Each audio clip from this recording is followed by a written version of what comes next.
Good morning, everyone. So today I'm doing something a little different.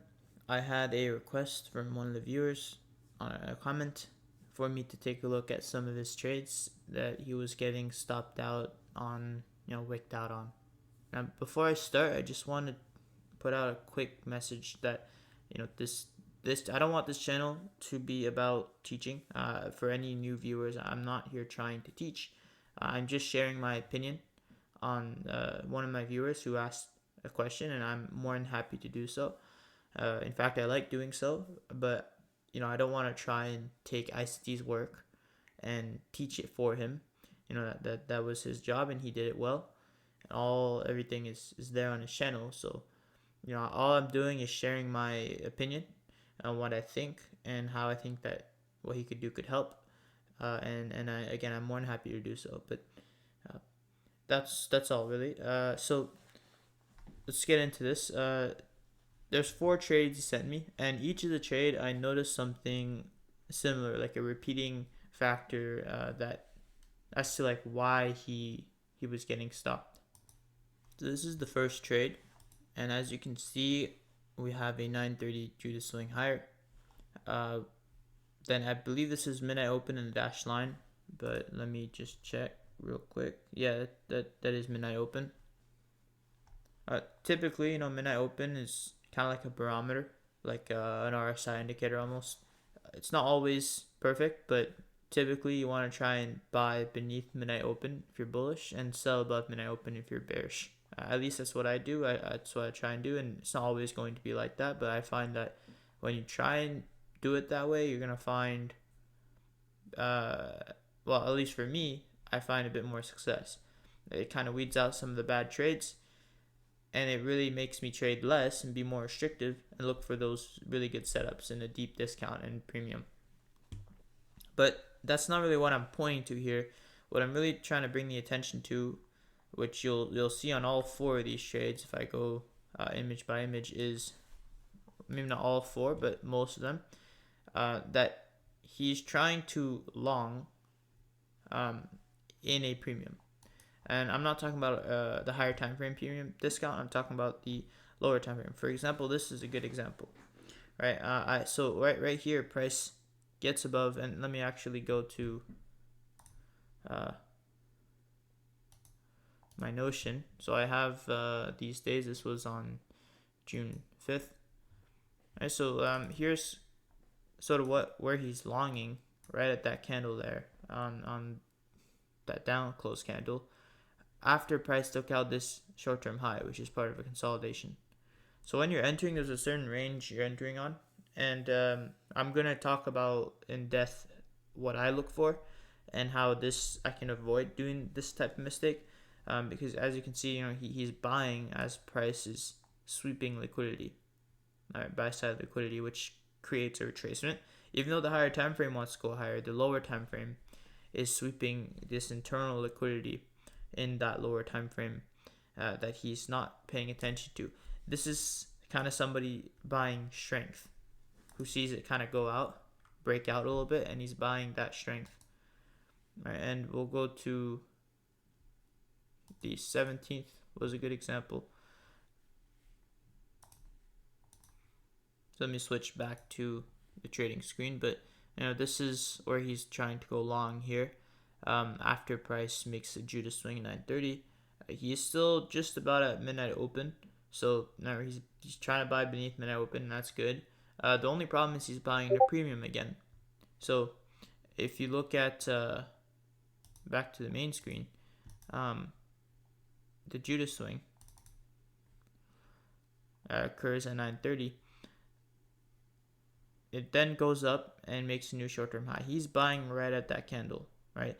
The thing about this is there's a bullish fair value gap beneath it. There's an order block we can dig into. There's lots of reasons to go lower here. It's not really at a discount. If you measure this range up here down to that range there, that's your dealing range. When you see this rate on that sell side liquidity there, right? That's a Judas swing, and that run from high to low, you want to measure that, and you want to look at 50%. Preferably, a turtle soup where you're buying this move lower is preferred. You want to be buying that within underneath that equilibrium. But how do you know when the low is going to form? Well, you don't always know when the low is going to form. Sometimes you can't time it well, so you just wait. And as you start to see it go higher, and maybe then you go to the lower time frame and you look for some inverse fair value gaps, you can start buying these inverse fair value gaps. Here, I remember this day I didn't take a trade. I don't think I took a trade at all because I couldn't find any recording on the 17th. So, and I don't see anything in my log. And like in my trade log. So I think there was just no trade here. Like I didn't see a trade, and I mean I don't remember ever participating in a trade in this price action.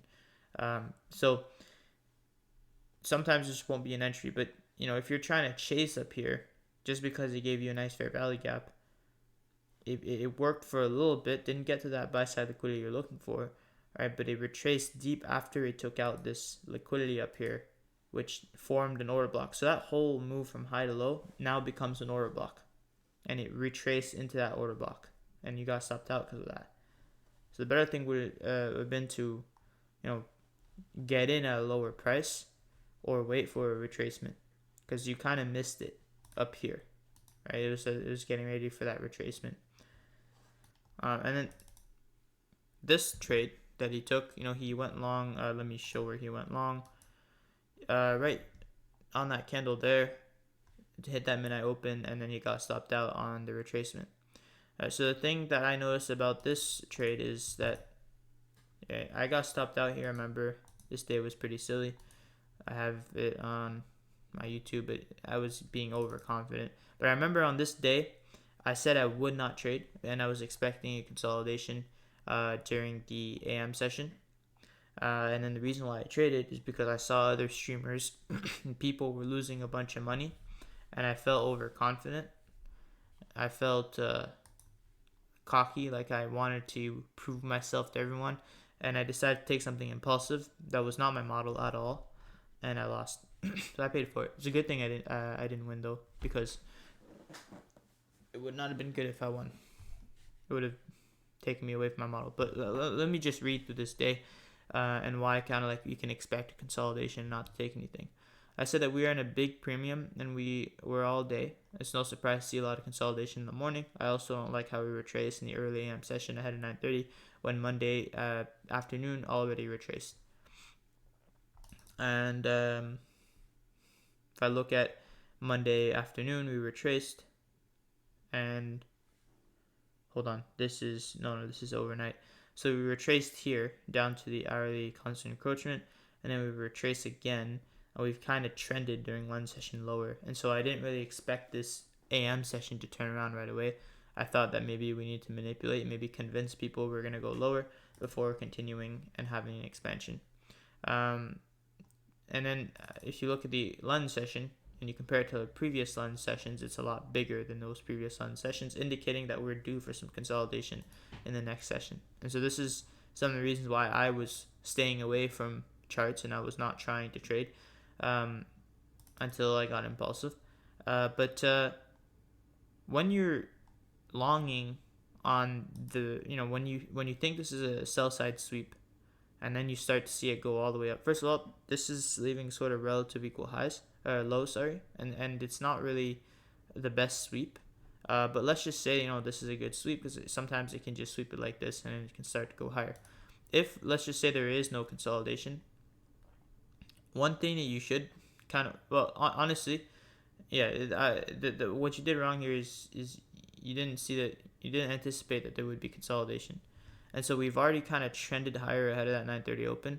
We're already in a premium if you look at the dealing range highlighted in gray, right? This range here, we're already above 50%, and you were trying to kind of long, right, above. Where did you go long at? 18,630. 630. So you were longing in that premium of the dealing range, and then if you had looked for longs beneath the yellow line, you would have had a lot less likelihood of getting stopped out. Maybe you would have still gotten stopped out because of seek and destroy consolidation, but your chances of getting stopped out would have been greatly reduced, right? Your biggest problem, I find, from just looking at some of these trades, and this is my opinion, I don't know if this is true or not, but this is just my opinion, is that you're trying to get in and out at large premiums and large discounts. So now I want to take you on the charts and sort of show you more of the conditions you should be looking to trade on, and how to place your stop loss on them for favorable trades. And well, as you can see today, price is doing nothing that I like. It just trended, and so no one should be actually trying to trend in here, like look for trends. It should just consolidate and move sideways, or, well, honestly, it doesn't matter what it does. Just shouldn't trade it. And I will reserve most of my attention for FOMC, which I will be streaming. But for the sake of the rest of the video, let us not get distracted. I'm on a 5-minute chart, and I'm just going to go through some of my, wherever the X is, pay attention to where that is. Not all of these, but some of these, you'll see that the breaker, right, from high to low, that run from high to low, which price breaks through, which creates the breaker as it makes the higher high. That is what you want to pay attention to, and where it is in terms of a discount and premium. Now, obviously, you can see that the dealing range, where is the dealing range? We have that low, and we have this high. The dealing range, where the breaker is inside, or this range, whichever one you want to look at. Wherever, if you're selling up here, you're in a premium, right? And then same thing with down here, right, from that low all the way up to that high, you're in a discount if you're trying to buy that. And so if I keep going, you'll find more examples, like up here, as price makes an initial run lower, creates a breaker, forms the breaker at the break of that high, right? The breaker doesn't form with high, low, higher, high, lower, low. The breaker forms with the high, low, and then higher high. And then, IC said many times in some of his trading videos that he's anticipating these breakers form.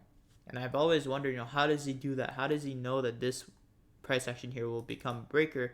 I thought breakers only formed, after we make the high, low, higher high, and lower low, or low, high, lower low, higher high. And so I paid attention to these things, and it's because he's basically teaching turtle soup when he's talking about breakers like that, in my opinion. He's teaching you how to turtle soup. High, low, higher, high, and then, boom. Then you assume this will be a breaker, and this will resist price. As price breaks through it, it comes back to it, uses it as resistance, and then continues to go lower. So in each of these, breaker scenarios, you have a breaker. I've marked, you have a breaker that's in a premium relative to where it's trading at. Like down here would have been a bit scarier to trade. I would not have looked to trade, even though it's there, and my model is there. It's 15-minute PD array, break 5-minute short-term low. The pattern's there. It's not necessarily the highest quality. Maybe I wouldn't have taken it. Maybe I would have taken it.